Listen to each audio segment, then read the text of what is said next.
വയനാടിൻ്റെ മനോഹാരിത ദർശിച്ചുകൊണ്ടുള്ള യാത്രയാണ് ഞങ്ങൾ നടക്കുന്നത്. ഞങ്ങൾ താമസിച്ചതായ മൗണ്ടൻ ഷാഡോയുടെ റിസോർട്ടാണ് ഞങ്ങളുടെ മുമ്പിൽ ഇപ്പോൾ കാണുന്നത്. ഈ മൗണ്ടൻ ഷാഡോ റിസോർട്ട് അതിമനോഹരമായ റിസോർട്ടുകളാണ്. ഞങ്ങൾ അതിൻ്റെ മുമ്പിൽ കൂടെ ഞങ്ങൾ താമസിച്ച റിസോർട്ട് ഞാൻ കാണാം. ഞാൻ ജോണി ജോനതനും ജോഷുവായി മിക്ക പ്രാവശ്യത്തെ വെക്കേഷനെ തിരഞ്ഞെടുത്തിരിക്കുന്നത് വയനാടാണ്.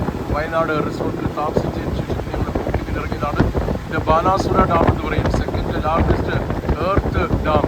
അതുകൊണ്ട് മണ്ണുകൊണ്ടുണ്ടാക്കിയ ഡാമാണ്. Second largest in Asia, largest in India. ഈ ഉള്ള ബാനാസുര ഡാമിൻ്റെ താഴ്വാരത്ത് നിന്നാണ് ഞങ്ങൾ ഇപ്പോൾ ഈ ബോട്ടിൽ കയറിയിരിക്കുന്നത്. അത്ര മനോഹരമായ ഭൂപ്രദേശമാണ്, മുഴുവൻ വെള്ളമാണ്. ഈ ഒരു ഐലൻഡാണ്.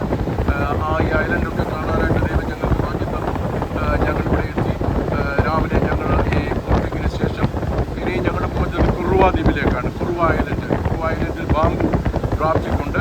അത് കണ്ടതിന് ശേഷം ഞങ്ങൾ സഫാരി യാത്രയാണ്. വൈൽഡ് ലൈഫ് സഫാരിക്കുള്ള ക്രമീകരണങ്ങൾ ചെയ്തിട്ടുണ്ട്.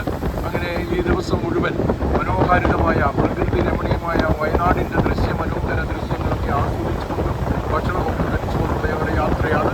ജോനത്തിലെ പുരുഷമായി ഞങ്ങൾ ആകെപ്പാടെ ഞങ്ങൾ വലിയ സന്തോഷത്തിൻ്റെ മൂടാണ്. ഏത് മൂടാണ്? സന്തോഷത്തിൻ്റെ happy mood. Happy new year. 2026 ജീവിതത്തിൽ ഒരിക്കലും മറക്കാനാത്ത അനുഭവങ്ങൾ തന്നുകൊണ്ട് ഇപ്പോൾ ഞങ്ങൾ ബാനാസുര ഡാമിൻ്റെ താഴ്വാരത്തു കൂടിയുള്ള ലേക്കിൽ കൂടി ഞങ്ങൾ യാത്ര നടത്തിക്കൊണ്ടിരിക്കുകയാണ്.